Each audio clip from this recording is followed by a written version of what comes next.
Assalamualaikum warahmatullahi wabarakatuh. Selamat pagi anak-anak. Sehat semua? Ya, oke, mari kita awali pagi ini dengan berdoa bersama-sama.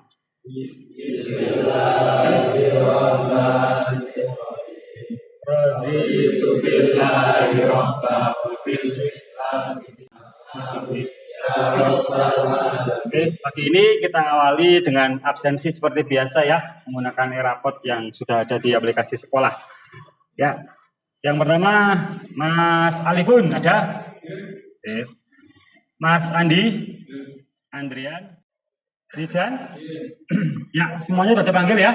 Semuanya dalam kondisi sehat walafiat ya. Ya, oke. Hari ini Bapak akan menyampaikan materi yang berbeda dari materi-materi yang biasanya. Hari ini kita akan membahas tentang materi yang berjudul kebinekaan global. Kebinekaan global. Ya, jadi sebenarnya dunia itu memang berbeda-beda, khususnya penghuninya, manusianya berbeda-beda dari yang berbagai macam suku dan ras serta agama. Capaiannya apa? Jadi setelah kalian mempelajari ini, satu, memahami konsep kunci realitas keberagaman. Yang kedua, mampu menganalisa macam-macam kerentanan serta implikasi keberagaman dalam kehidupan sehari-hari, mampu mempraktikkan keberagaman dengan pendekatan yang beragam. Nah, harapan saya nanti kamu bisa mendapatkan keempat faktor ini.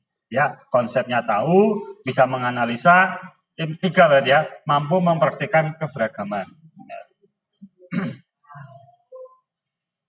Contoh ya ini, apa jadinya jika dunia ini seragam, semua manusianya sama, seperti robot? Apa jadinya kira-kira? Membosankan nggak? Membosankan ternyata.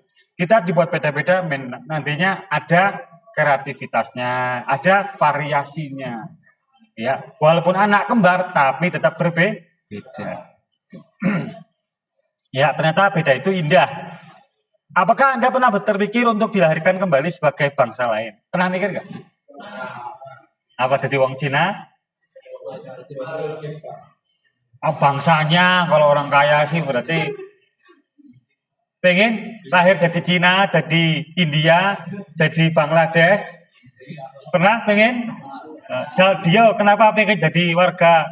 Kamu pengen jadi warga apa misalkan kalau lahir kembali? Hah? Rohinya? Oh ya, ya boleh sih. Alasannya apa?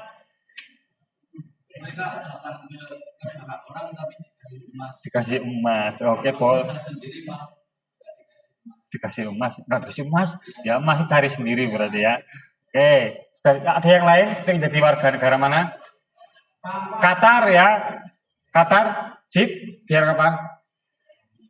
Biar lahir jadi orang kaya, enggak. Semua kebutuhan dipenuhi di negara Qatar ya, oke. Dal, menurut Anda, apakah dunia saat ini damai-damai saja? Enggak, ada yang enggak damai? Mana? Israel sama Palestina, terus Ukraina dan Rusia. Ternyata ada aja yang nggak damai ya. Berarti kamu di Indonesia alhamdulillah dalam keadaan damai, ya kan? Nah, berikutnya saya sampaikan. Sejak dahulu manusia bermigrasi dari tempat asalnya menuju tempat baru untuk mencari kehidupan yang lebih baik.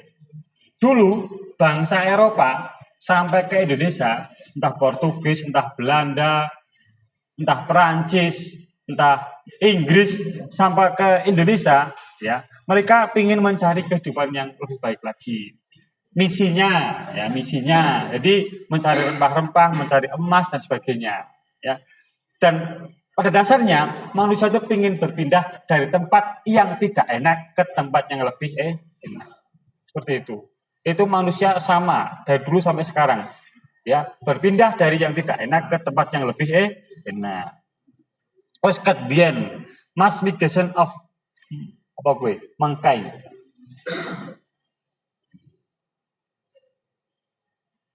Nah, selama berabad-abad aslinya manusia itu sebenarnya adalah berdamai. Aslinya itu berbagai macam suku dan agama ya.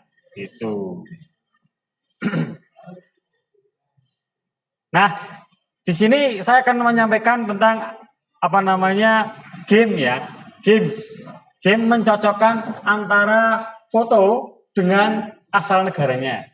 Foto dengan asal negaranya. Ya, kira-kira nak ngene iki negaranya mana?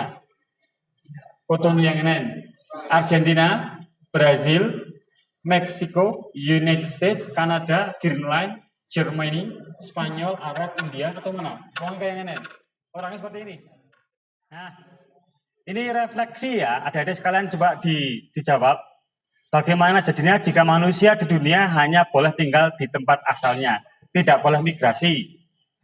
Membosankan ya. Apa yang disebut penduduk asli? Apakah yang lahir di tempat itu? Danang ya, kamu asli mana? Asli Sukatan. Sudah pasti asli situ kamu? Yang dilahir di situ apakah dinyatakan sebagai penduduk yang asli di situ? Hah? Nah, kita lihat Danang lahir di desa Sukatan Wonosobo. Apakah orang tuanya orang Sukatan? Mbahnya orang Sukatan? Mbahnya lagi orang Sukatan? Mbahnya lagi orang Sukatan? Pasti enggak. Nah, berarti orang yang lahir di situ belum tentu asli sih. Mungkin di antara kita masih ada yang kecampuran dari suku-suku bangsa yang lain. Tapi rata-rata bisa Melayu ya. Tapi bisa saja saya campuran Arab India bisa. Ya orang ngerti kan, nggak tahu saya nenek moyang saya yang makan mana ya nggak tahu. Pertanyaan berikutnya, jika Anda adalah seorang yang memiliki wewenang atau kebijakan Anda tentang ini, bagaimana agar manusia hidup berdampingan dengan damai? Membuat aturan, apalagi mendamai. Ya, simpan dulu jawaban Anda di otak Anda. Kita lihat berikutnya. Ternyata hidup berdampingan itu punya konsep, ya, ada konsepnya. Ya, ngerti konsep? Tahu? Ya, cara berpikir, ya, cara menerapkan teori. Dengan alat tes DNA, kita akan sadar bahwa ternyata di darah kita ada unsur beragam bangsa. Zaman sekarang sudah canggih. Misalkan Mas Nidomu dites, misalkan ya, itu di daerah kamu mungkin ditemukan yaitu darah India, darah Melayu, darah mana, Inggris mungkin kamu dulu, nenek moyang kamu ada Inggrisnya, kita bisa nggak tahu ya. Video di bawah ini akan menyadarkan kita bahwa tak ada ras yang 100% murni. Tidak ada yang Jawa gel, nggak ada. Tidak ada yang Cina gel, nggak ada. Mestinya mereka kecampuran. Cina kecampuran Arab, Arab Cina, Arab India, Arab Melayu, seperti itu. Tidak ada manusia dunia ini yang lahir dengan DNA mulus Jawa. Tidak ada. Mereka pasti sudah campuran-campuran. Seperti itu ya. Semua adalah gabungan dari berbagai bangsa. Pada akhirnya kita akan berhubung pada satu sumber yang sama. Ya, pada satu sumber yang sama. Ya, konsep yang kedua. Nah, ini fakta ragam bahasa dan ragam simbol ya. Contohnya ini. Contoh, kalau di Amerika kayak gini, itu artinya oke. Oke. Oh, iya, gitu ya. Kalau di Brazil kayak gini, kalau kamu ke Brazil kayak gini, kamu sedang menghina. Kayak gini sedang menghina. Kalau di Inggris juga oke. Kalau di Rusia ini berarti kosong. Ya, 0 ya, kosong. Kalau di Jepang, kalau gini berarti uang. Gitu ya. Mata uang Jepang apa? Yen, berarti kalau gini berarti uang. Beda-beda ya. Ini manusia terdiri dari 7,7 miliar manusia. Ya. 6.500 bahasa, 5 benua, 4.200 agama dan kepercayaan. Kecuali agama yang diakui Indonesia ada berapa? 4.200 agama dan kepercayaan lain di dunia. Banyak ya. Islam salah satu agama yang kita anut kayak gitu. Konsep yang ketiga, keragaman tingkatkan kecerdasan. Ya, ini keragaman pemikiran, pandangan, dan perlakuan akan memperkaya cara kita dalam berpikir dan bijak dalam bertindak. Ya, orang yang memahami keragaman budaya akan lebih menghargai dan berempati terhadap budaya orang lain. Ya. Lanjut. 3C yang lainnya. Orang yang hidup seragam dan pengalaman terbatas cenderung memiliki pemikiran dan pandangan yang terbatas. Contohnya, kamu cuma gaul sama orang Jawa terus. Itu kamu akan memiliki cara pandang orang Jawa. Kamu gaul dengan orang Sunda terus, berarti akan ngerti akan hanya cara pandang orang Sunda terus kayak gitu. Kalau kamu dengan orang Indonesia terus, ya berarti hanya terkungkung orang Indonesia saja. Kalau kamu pengen tergaulnya luas, berarti kamu harus mengenal bangsa lain, mengenal kelompok yang lain, mengenal budaya orang lain. Konsep yang keempat, separuh responden di banyak negara Eropa merasa terancam oleh para pendatang atau kaum imigran.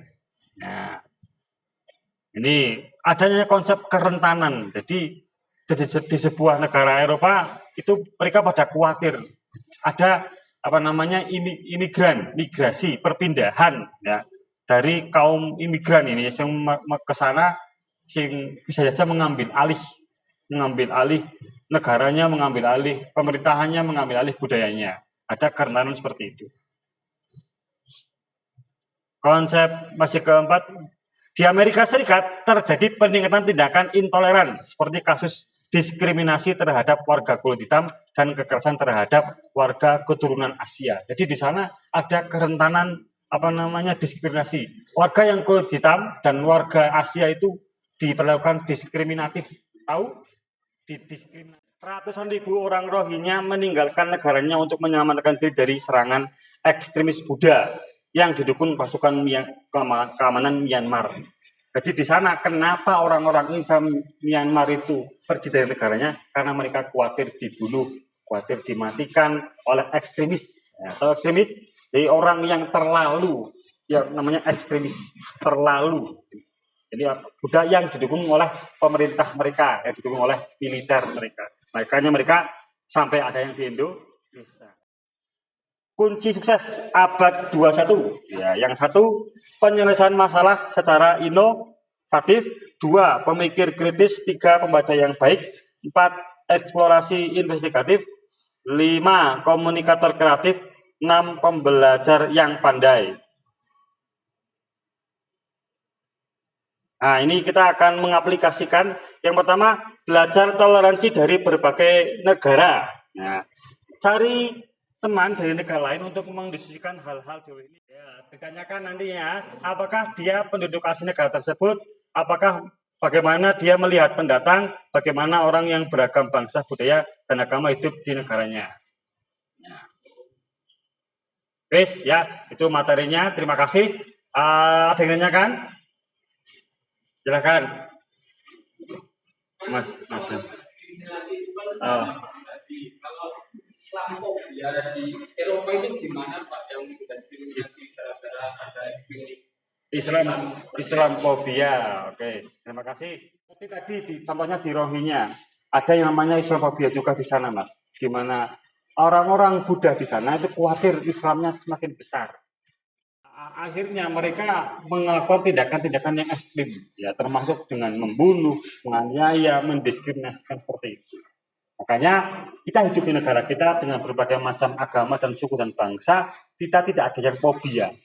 Islam paling besar agamanya ya, berarti kita bisa toleransi. Yang kecil, agama-agama yang kecil pun tetap bisa berjalan, silahkan dengan menjalankan agamanya masing-masing. Oke ya, itu penjelasan singkat dari saya, semoga saja bisa diterima oleh Mas Nada. Satu aja ya, terima kasih semuanya, nggak ada nanya ya. Kita tutup dengan bacaan hamdalah bersama-sama.